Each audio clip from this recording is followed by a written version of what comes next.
Ladies and gentlemen, this is Joe's Classic Video Games back with another cool radio repair video for you this evening. Now, normally we do arcade game, pinball machine, or jukebox repair videos, but on the weekend we've been doing some of these amateur repair time videos where I'm trying to learn how to work on old clocks and old radios. So, if you only are interested in arcade games, pinball machines, and jukebox repair videos from us, we'll see you in a couple days. But for the rest of you that want to just have some fun screwing around with something a little different, we're going to work on this radio. This is a Bendix radio. Now, I got this about 2 weeks ago at an auction. They have these auctions online that you can bid on. And if you look around and you find one near you, it's kind of cool because you don't have to pay to ship anything. That don't look good, does it? So I saw this online, I bid on it, and I won the bid for $8. There was this, and then it came with like a basket, like an old tomato basket or something with a metal handle, and it came with a couple of those insulators that back in the day the power lines ran on. And I didn't really want that stuff, so I gave it to some people. I gave it away, but I kept the radio. So I'm in this radio a whole $8, which is pretty fair price, I think. It's kind of beat up. I don't know anything about it. It's AM only. Bendix, to me, I think of brakes when I hear that. So I don't know if Bendix if they make brakes now and that's all that they make, and they used to make all kinds of stuff. I'm talking with a lisp. I chipped one of my teeth, and it's cutting my tongue, and it's making me talk funny. I have some of my beverage here. So you'll just have to suffer with me with a lisp. It'll be all right. So I think of brake companies, a brake thing. That may be a completely different company. I don't know. I guess I could research that. But what fun is that? Then people wouldn't be able to tell me in the comments. Okay. So I think it's kind of an interesting one because it has this interesting grill. Now this is metal, I think. Look at this. That's metal. I thought it was like a wicker type of thing whenever I first saw it online. But yeah, that's metal. This is kind of cool. It's one of those things where it's kind of ugly, but it's kind of cool. Yeah, I don't know. What do you want it to say? Is it ugly or is it beautiful? I'm gonna go with beautiful. Well, unfortunately, somebody messed up this beautiful radio. It's been beat all to crap. I have not looked inside it yet, so we're going to experience the nightmare together. You can see all these scratches. It was at an auction, and they had all kinds of crap. And so this thing's probably been banged around for, 20 years. It's probably sitting outside for a while. But unfortunately, the veneer is chipped. I don't even know how does stuff like that happen?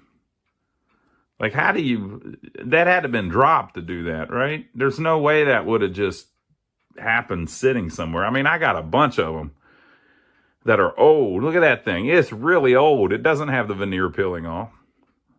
I don't know. I see it from time to time, and it is on a curve, so maybe it just sprung up. You can see where it's cracked. The veneer has cracked.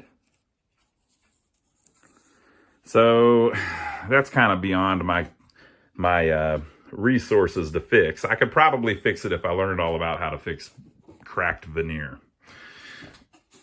But I think what I would like to do is just try our Restore a Finish magical stuff on it. Restore a Finish makes a type that is natural. So it supposedly will just make it back whatever color it was. So I might try that. So the antenna is in here, and it's still connected to the tuning capacitor, which is good. So you see there's two screw holes. I would assume that those probably went there. It says, remove screws to replace tubes. So yeah, it probably screwed in right there on the back. And then this,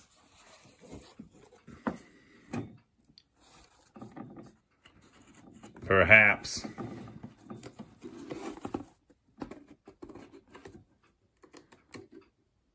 looks about right. That's probably original. Whenever I picked it up, the old man that runs the auction, he said, well, I know what's wrong with this one.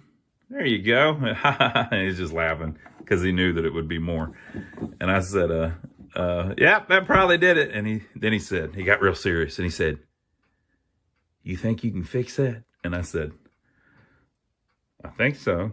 And he said, huh. Because he basically was saying, this thing looks pretty rough, right? And then he told me this quick story. He said that back in the day, he worked for an insurance company or something like that. And that he went on, I think he went on somewhere in Charlotte, and he said a guy was going out of business. He said it was like about 30 years ago, so early 90s. He said a guy was going out of business, and it was a repair shop, and it was full of tubes. And he said that he was watching them throw everything away. And there was like, he said there must have been 1 million tubes. And they were just trashing it. I was like, man, that sucks. And then I said, where was that? And he said, it's down off of Craig Street somewhere. And I went, uh-huh. So then when I got to work, I looked up Craig Street. And I can't tell where it was. I don't know. I haven't been able to figure it out. But apparently there was one hell of a TV repair place and radio repair place on Craig Street at some point in Charlotte. It was very easy to remove because there's no screws in it. The only thing holding it on was the knobs, which are actually in really nice shape, I think. This may be the first one I've got that has the original knobs, if these are the original knobs. All of my other ones, I think, have been replaced. Maybe. Okay, so the cabinet. I think that's that stuff that Shango's always saying will give you cancer.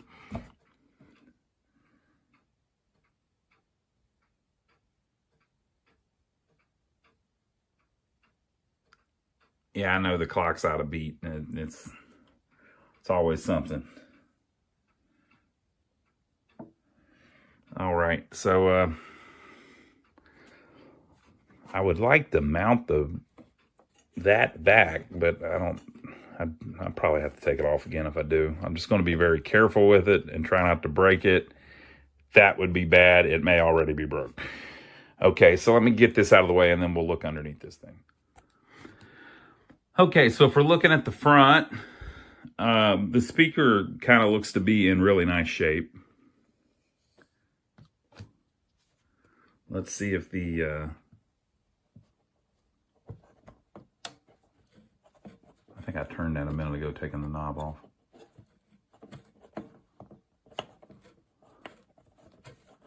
Yeah, that seems to be working. Although, yeah, okay. I was about to say, it looks like the one isn't lined up with the other ones, but I think it is. It's just smaller. Okay, so I don't know if any of the plates are touching or bent or anything, but I mean, they look pretty good from here.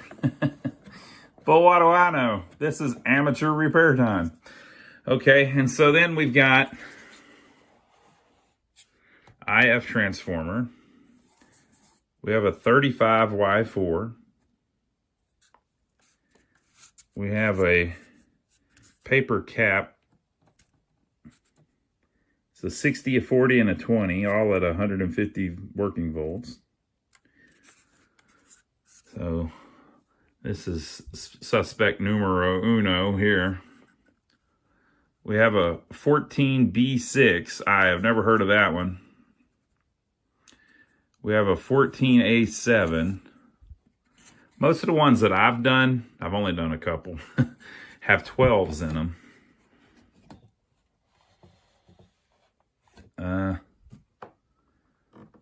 Yeah, I already don't like what I'm seeing.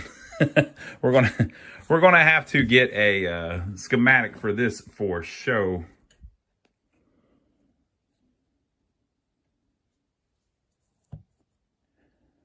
$105 to 125 volts, 30 watts DC, or 50 to 60 cycles AC. Okay, so this is interesting. The ones I've messed with, the tubes add up to your voltage. So this is saying 125 on high end. So aren't we going to go up over that? Maybe not. Maybe the ones I've done usually have a 35 and a 50. I can't remember. Okay, so 14B6, 14A7. I think the last one I did had a 12A7. 35A5. 14A7. And a 14Q7. 1, 2, 3, 4, 5, 6. What the last one I had 1, 2, 5, I think. So we're moving on up in the world. All right, let's see what they add up to. 35 and 35 would be 70, 84, 98, 112, 126. Well, why do you know? It adds up. Okay, there's our other IF, obviously. On the last one, I had a problem with these. On that one, there was a metal tab that grounded to this shield, and that wasn't attached, which caused all kinds of problems. Once I attached that back, it was great. Everything was cool. I don't really want to mess with the tubes too much because I kind of want to see what it's doing before I screw around with it. Now, and I know you're not supposed to do that, but that's what I want to do. I'm trying to learn from these. I'm not trying to just do what everybody tells you to do, you know. I'm trying to like work through it and learn why you do what everybody tells you to do. So I know that drives some people crazy, but you're just going to have to get over it because you're not here, and I'm going to do it anyway. Okay, so here's the output transformer. It looks just fine. I had one that had one of these fried already. So the problems I've had in the past, I'm looking at here, and to be honest, this thing looks super clean to me. To me, this is really clean. I mean, I'm not going to clean this up much. Okay, let's look under it. I'm going to lay it on the knobs, but I think it'll be fine. I'm trying to be as careful as I can with that antenna. By the way, I have tons of these radios. I mean, right. But I don't have a Bendix. And since I just got this one, I figured we'd do it first. Or next, I should say. I've already done some first. Let's see if it's been tampered with. Let's see if anything looks exploded. So I don't really know much about what I'm looking at. It has the input for the phono or whatever else you want to plug in.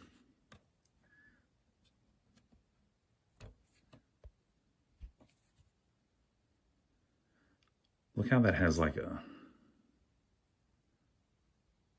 mica mold. Yeah, I bet that's a winner. I bet that's a wiener. I'm looking to see if any look like they're obvious problems. So has this been replaced? That one looks newer than the others, doesn't it? We'll tell whenever we get in there, but that looks newer to me. Okay, this, let me make sure I'm right. Okay, this is the tuner. This is going to be your on-off switch. Probably also your volume switch, which is why you've got these. These are your on-off lugs. So the power's coming in. Let's see, can we tell if that's a replacement cord? I mean, it looks like one. Oh, that's neat. I've never seen that.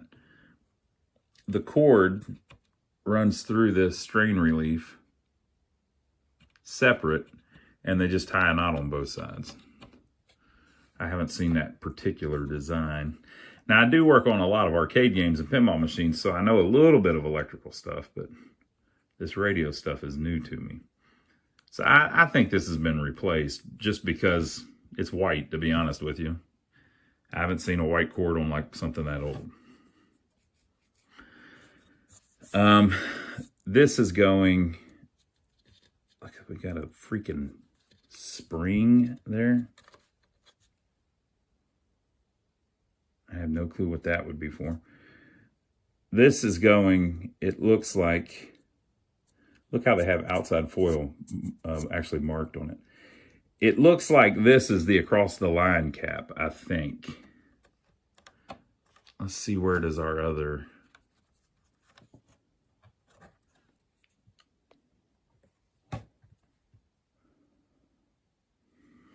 So that's one, that's the hot line coming in.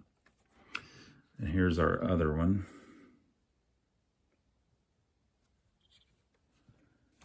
Which is attached. We're going to get the schematics here in a minute.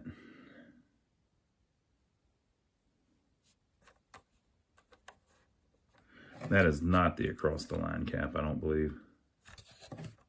Or is it? Yes, it is too. Well, no, it's not. That is. That one is. This is floating the voltage up off of the chassis, I think. But we'll see whenever we get the schematics.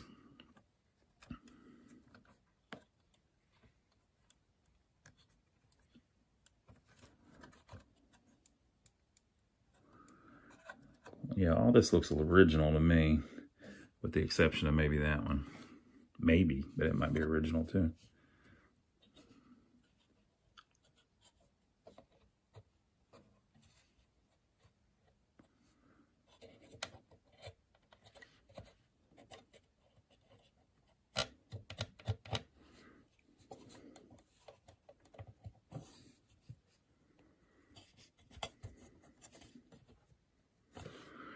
Okay, so this and this are one of them is the oscillator, and the other one, maybe that one, and this one is the can't remember what that's called. So we're about ready for schematics. I don't remember if I heard these dominoes need to be replaced or they do not need to be replaced. I guess I need to measure it and see if it's in spec. There's another one. So yeah, this looks all original to me, and I don't see anything obviously fried. Okay. But I'm going to get the schematic, and I'm going to, okay, the spring goes from here through this plastic piece over to here. They're both connected to ground. So that appears to just be some kind of physical thing to keep some of these caps on the either the main line or the B plus line from touching something or something. I mean, that's weird as crap. I have never seen that, but we'll figure it out. Okay, so the way I want to do it, I'm going to test the caps and see if any of them are already shorted. If they're already shorted, we'll go ahead and swap them right now. I'm going to replace all the caps, right? But what I want to do is the way I did the last one. I want to test the caps, see if any of them are shorted. If they're shorted, swap them. But if they're not, bring it up on a variac, pay attention to it, see if anything blows up, and start checking voltages. And I want to kind of learn, you know. So according to the label on the bottom of it, this is a 636C. Okay, if I look at the models online, it looks like a 636D, but there's a sticker on the bottom that says 636C. So we're going to roll with that. So it's 1947.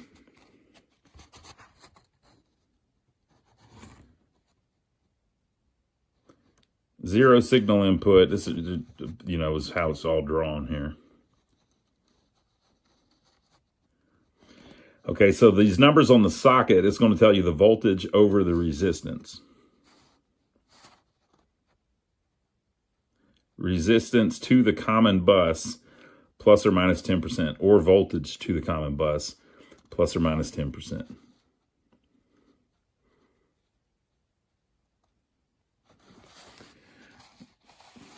So very similar to the last one that I worked on.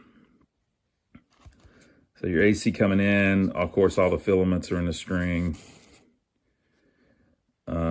You have a rectifier, the 35Y4 is the rectifier. There's a cap across the rectifier. I don't remember if it was like that or not on the other one. Of course, there is the, you know what? This is drawn different. That's interesting.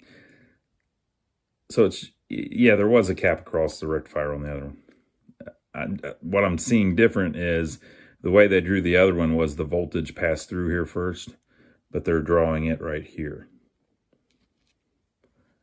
Okay, and then this resistor, some of this is a little blurry, but what can you expect? It's been a while. This is the common bus, just ground basically, but it's not really ground because it's not chassis ground.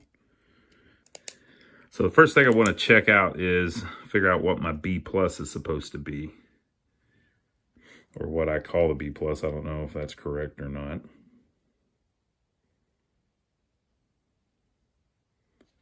Which is basically whatever voltage we're getting on pin 2. Is that right? It's saying 90. No, it's not. These damn printers, man. You can't hardly read it. So that's pin 2. What is that? If I knew enough about it, you know, you don't even need to know that. You know, I would just know about what it should be, but I haven't done enough of them yet. All right, so I'm going to video this just for giggles. Some of you are going to like this. Some of you are going to hate this, but, you know, we'll be all right. So I printed this up bigger, studied it a little bit. I think I've got my mind wrapped around it a little bit. This is what was throwing me for a loop. That's just how they're drawing the paper capacitor, like the can capacitor that's made out of paper. 3 caps with 1 ground. They draw this up here the same way, but I believe that what they're saying is that's inside of the IF amp, the IF transformer. I mean, yeah, the IF transformer.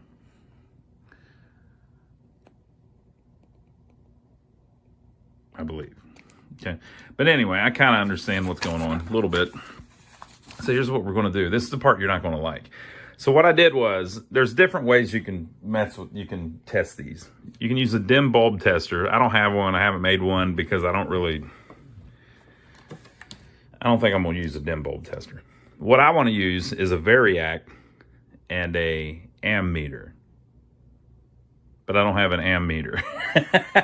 That's next up. I just haven't made one yet, or got one yet. So what we're going to do is, I checked all of the caps. None of them are shorted right now. Now, that's not a fail-proof thing, though, because they could short after they get power running through them. Right? And like I said, we're going to replace all of them anyway. But I want to see what the thing's doing, right? So instead of just plugging it in and letting it rip tater chip, we're going to bring it up slow on this variac. Now, the variac, we did a whole video on that. It's got a fuse on the output. I'm in a power strip that has a circuit breaker on it. And we're just going to bring it up slow and see what happens. Now, some people bring them up real slow. They'll bring them up like it'll take an hour. I'm probably not going to bring it up that slow. Okay, so we are at 0 volts. We are now turned on. Oh, boy. So theoretically, there's 0 volts running through it. I need to get an isolation transformer, too. All right. We're going to turn it up a little bit. That's 40 volts. Let's see if anything at all happens. We may see if anything happens. We may see smoke, or we may see this bulb light up. I see nothing. I didn't check the, I should have probably checked through the filament string. Because if you have a bad tube where the filament's blown, none of the tubes will get voltage because it runs through all of them. So that's 40 volts. We're not getting anything. Let me take some voltage measurements and see what's going on. So this is the rectifier tube. I think it's done. The filament between pins 1 and 8 are not connected, so I think the filament's bad in it. I don't hear anything when I shake it. But I don't know if I've got one of these. This is one of those, what do they call these? I don't have many of these, I don't believe. So I'm going to look around and see if I've got one, but I very well may not. Well, I actually did have 2 of them. So I've got a tongue sole. I guess that's what that is. Tongue sole, tongue. I think I've seen that tongue sole somewhere before. And across the filament, it measures all right. And then I've got this GE. And across the filament, it measures all right. So I think we'll throw the tongue sole in there and see if it works. And see if that gives us any kind of glow. I checked the other ones all in circuit and they were all fine. But that one wasn't, and pull it out of circuit and it's not fine. I think these are the sockets that everybody's always complaining about, that they don't make very good contact. A lock tool or something like that. Okay, we'll see if that does us any better. Hopefully it doesn't blow anything up. We're only at 40 volts. Is that enough to even give us a, if the rectifier was working, would that light up that bulb at all?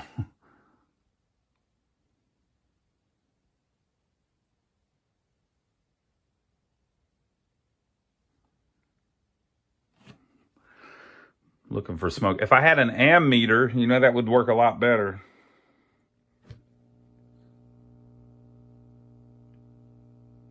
She's trying to come back to us.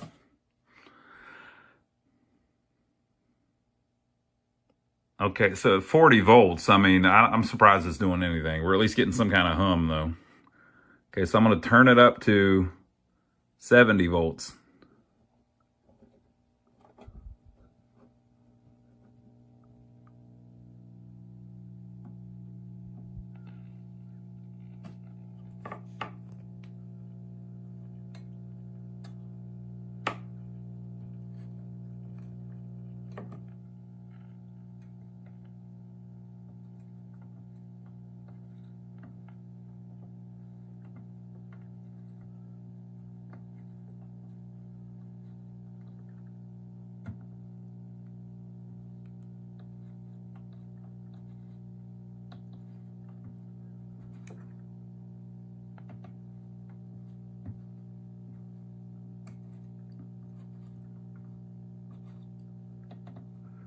All right, so it's not grabbing anything yet. It's just making a little amplifier hum. And the indicator light bulb is probably just burnt out. But I don't think that would matter on this one.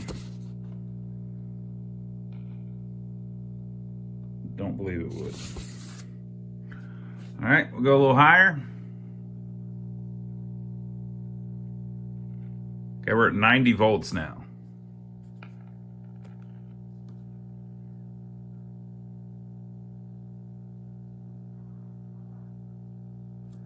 See if that'll wake up the RF any.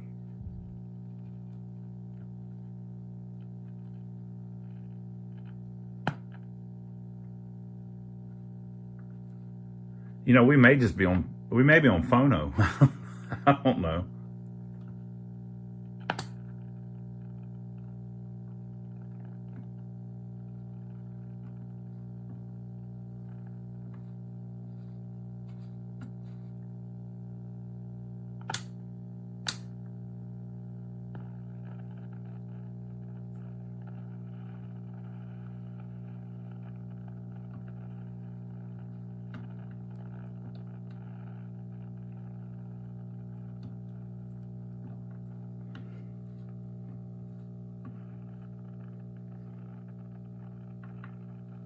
That's the low end. We're more likely to get something on the high end.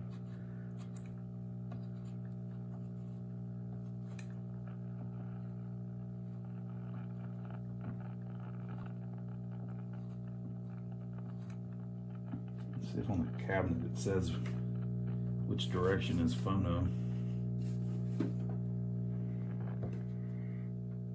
And it does not.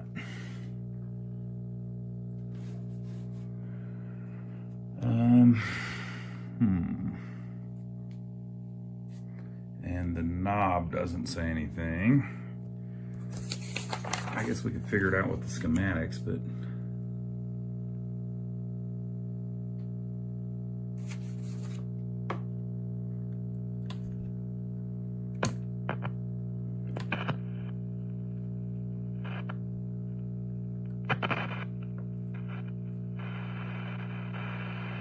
whoa!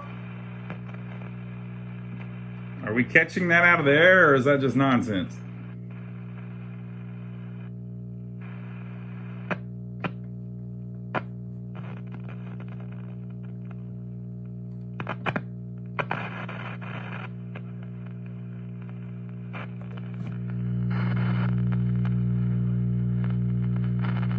I hear something.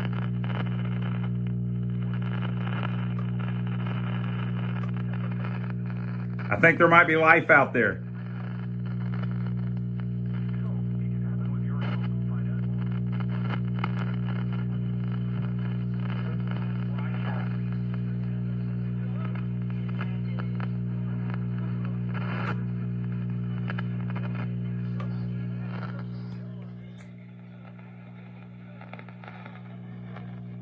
All right, we're going up 110 volts. We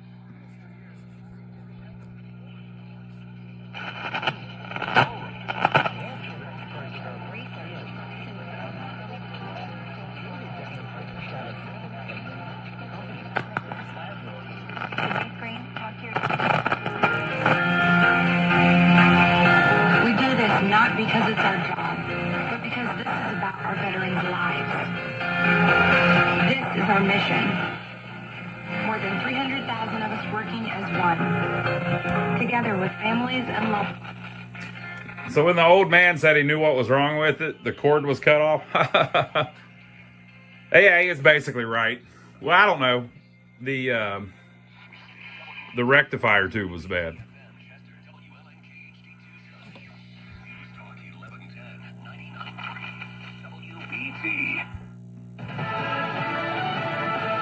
Incursion continues on Jack Callahan, Fox News. Israel expanding its military operations inside Gaza. The IDF not giving us very many specifics. We don't need to hear about that, do we?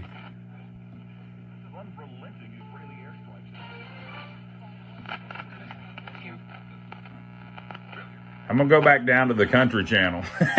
Let's see if we can get country music yet. It's going to be way down, somewhere around through here.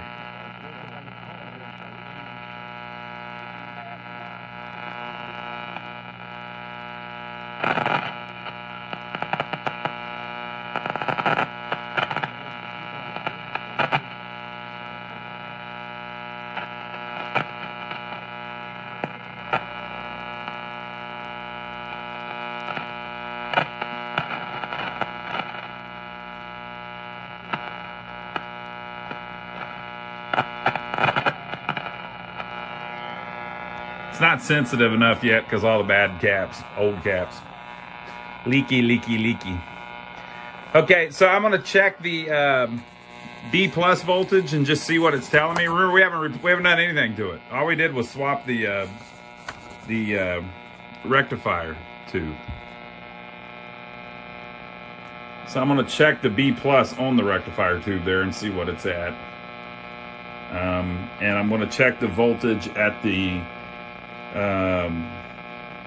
across that cap there. Well, not across the cap, but at the light bulb to see if the light bulb's off because it's burnt out or because the voltage isn't there. All right, the bulb was just burnt out. And that's the same as a pinball bulb, so I had some here. Let's see. Hopefully, it might blow out again. Well, I don't know. We changed the rectifier, so it should be all right. Oh, wrong knob. What the hell? Oh, there we go. Yeah, key. Key. All right, so it came on and then dimmed out. I think it'll come back.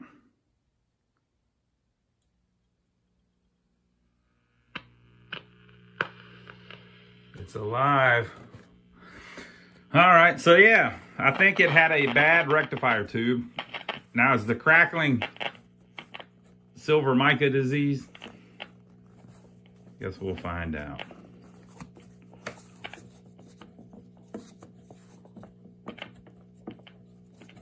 It sounds dead again. It's not getting really... So I checked the B plus. I've got 110 going into it on the Variac, and we are sitting at 109 coming out for the B plus, and it says that's what it should be.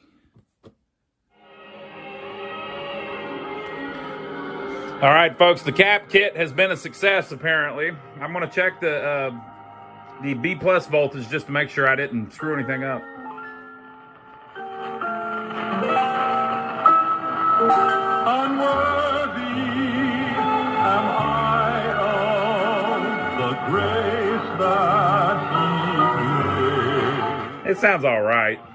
I can't get WSM yet. If you are using your phone, just download the iHeartRadio app. If you use a PC, just go to iHeartRadio.com. In the search, put in Coast to Coast AM and all the shows. It's a really fun little network to look at, and there's some good shows on there. Fantastic. And here's something for you to build up your immune system. HealthyLooking.com. So we're at like I said, we're right in the shadows of the towers. So, I mean, we're at like 2. That works with your body's stem cells to assist your immune system. Here's Dr. Neil with Bones. Whether it's physical activity, obesity, diet. So, of course, it'll distort really easily. So you don't need the volume on that channel, but if you get down to one of the weaker channels, of course, you need the volume. But I'm not getting a ton of reception. Well, and then the path, through the NFC, I think is going to be easier than the AFC. But I think as we look at... So it's not super receptive. I did touch up the IFs, but to be honest, they were exactly right. I didn't put the signal on or anything. I just tuned it to a really weak station and peaked it, and there was no change. I mean, there was change as soon as I got off of it. They were basically set right where they should have been set. I don't know about the alignment on the dial. And the antenna, it looks like they've remotely mounted the antenna capacitor. Okay, so this is the oscillator. This is the RF, and this is the antenna. It looks like it's missing, but they actually have one on the back of the antenna, which looks an awful lot like a capacitor, not the ground. So I don't know for sure, but there's a white wire coming from it over here to the frame of that. So let me show you the caps. All right, so here's how my cap job turned out. I think it's pretty good. The filter caps aren't great. So we're turned off, unplugged, of course. I tried to put them all where you could easily read what the caps are for whoever has to work on it next. The thing's playing. I haven't checked any of the resistors yet, and I didn't test any of the tubes or anything.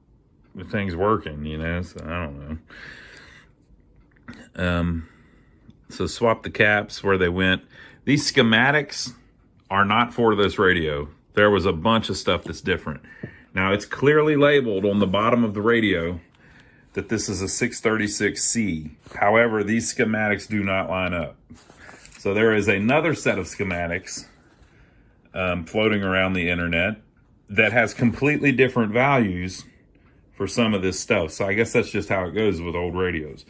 But for instance, this one has an across-the-line capacitor that goes across the two AC lines. It's not on the schematic. This one has a 20, 40, 60 capacitor. And one set of the schematics showed that. One of the sets of the schematics did not show that. This one says 4700, I think it's 4700, resistor across one of the caps. That's not what's on here. Okay.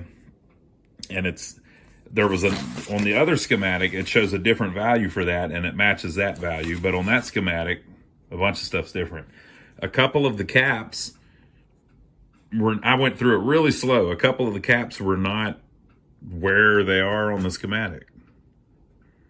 So what I did was I just matched the cap that was in it and put it back right where it was.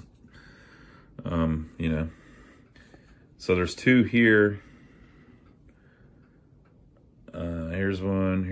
On this one I had to put a little spaghetti on it because it was going across there. On the original caps, you know, they're longer, so it would go out to here and then the little leg. But wherever it was going too far out, I put spaghetti on it. Some of them you didn't have to because of just where they were. So the filter caps, of course I took everything off the original filter. I put a, what do you call it? One of the little terminal strips. Yeah, I put a little terminal strip on it. But the only one I had 3 leads. And the way this is set up, the ground is not the chassis. It's floating up off of the chassis. So the way they originally had it was this is ground and this is ground. But it's isolated from the chassis. So I had 3 different capacitors to mount and replace. But I also needed somewhere to put the, the B minus, the ground that's not chassis ground. So I needed a terminal strip that actually had 4 terminals on it, but whatever. So I put them attached to the terminal strip, which you can't see because this big resistor's in the way.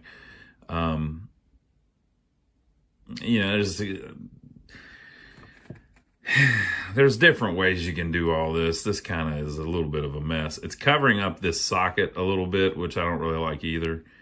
And then, it's really close to the resistor, which isn't great for heat. And then, like I said, it would have been cleaner if I had the 4 lugs where I could have attached the ground to one of the lugs and used it to tie all 3 of the capacitors on, but it'll be all right. Another thing that was interesting is this capacitor is not marked. You know, it's marked on the side of the tube. One should be triangle, one should be half moon and all of that, but it's not marked on the actual capacitor. So I had to dig through the schematics, which are the wrong schematics, and figure out where it goes. But like I just showed you, everything works fine. So I think we're good, but all right, so the antenna is supposed to mount with 2 screws to that bracket, right? But watch, it doesn't like that. So it makes it quieter, right? But if I pull it out just a little bit, watch this.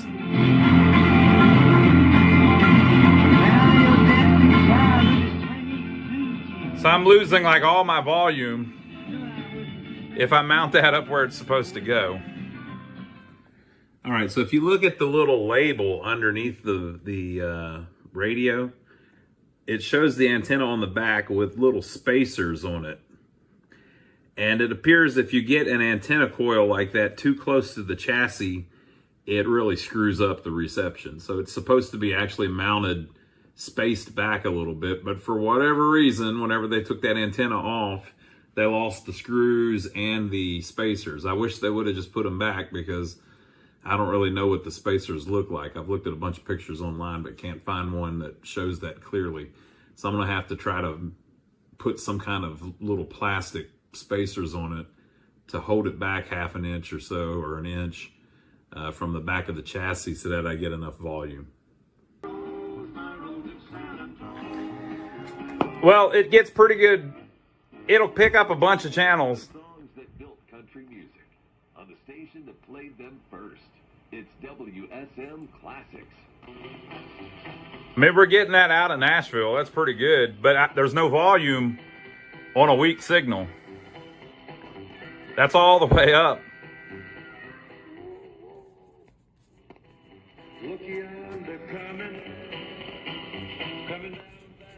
And I've got it lined up pretty good with 650. If you move the antenna out a little bit, you get all your volume. So now if we get up to 1110, which is our local channel that's so prevalent, the dial's a little off. Extortion, witness retaliation, and union-related crimes. Federal prosecutors say it was all in pursuit of control of the garbage hauling and demolition industries in New York, part of an international operation. Italian law enforcement arresting 6 other reputed mobsters. So it pulls in all kinds of stuff, but there's just no volume with that antenna like that. If you move the antenna back a little bit, you get all kinds of volume. So I don't know. I guess it just needs an external antenna.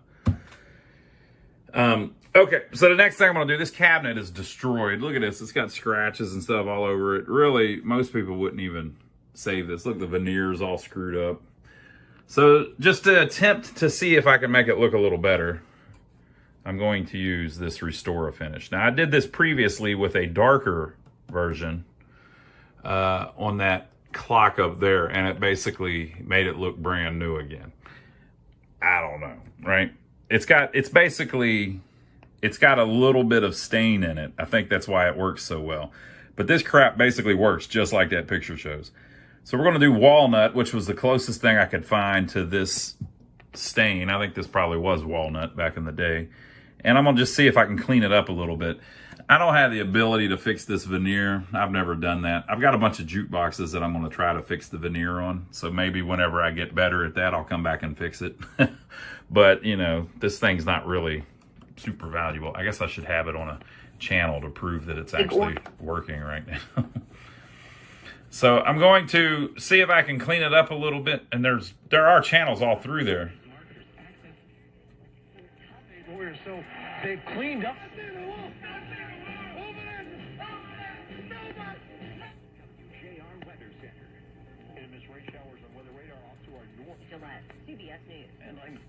You just don't get any volume. Talk about a traffic. She's the fastest train on the line. I don't know. I need to get an antenna and start hooking up to these and just see if it works much better with an external antenna. So I'm gonna rub a little bit of this on it. We'll see if it looks any better. Yeah, this crap's incredible. Look at this.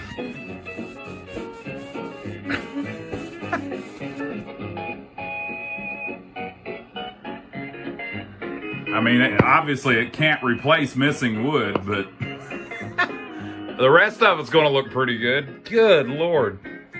If they're not paying me, I don't know these people. This stuff is a miracle finish. Now, this is not the right way to do it. You should take it all apart, sand it and all of that. But if you got an old beat up one like this that just needs a little hip, that's what you need.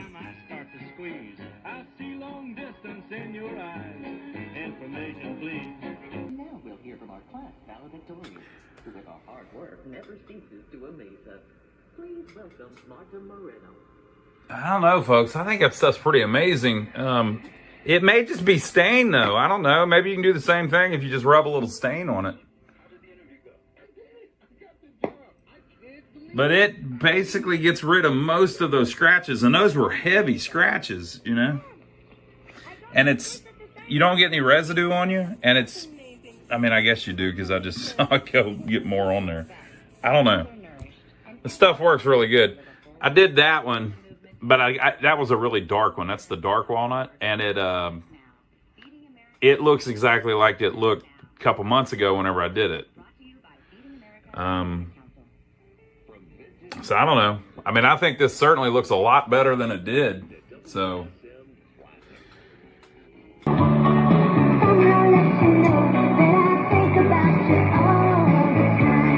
don't know, folks.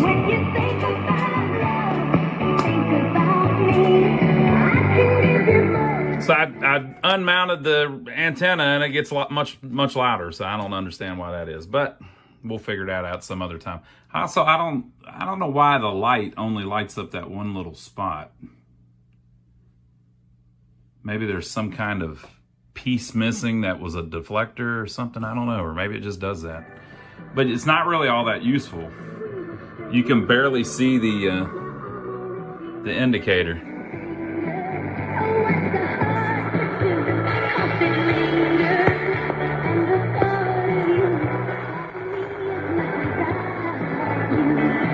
But all the radios I have don't really get this 650 all that great, so I don't know. Maybe this one, just if it doesn't get a good signal, it's quiet or fairly quiet. All right, so there you go. Leave your comments below. I will respond to the ones that I can, and make sure to give us a thumbs up for taking the trouble to film it for you. We'll be back in a couple days with another arcade game, pinball machine, or jukebox video. I believe it'll be a pinball machine. So we'll see you then. I hope you enjoyed it. I mean, we fixed it. That's pretty, and like I said, on the strong channels, it comes in loud. So I don't know. I guess it's fixed. Maybe I'll think about it a little bit, and we'll come back to it once I know a little more about how they work. So I hope you enjoyed it. We will see you on the next video.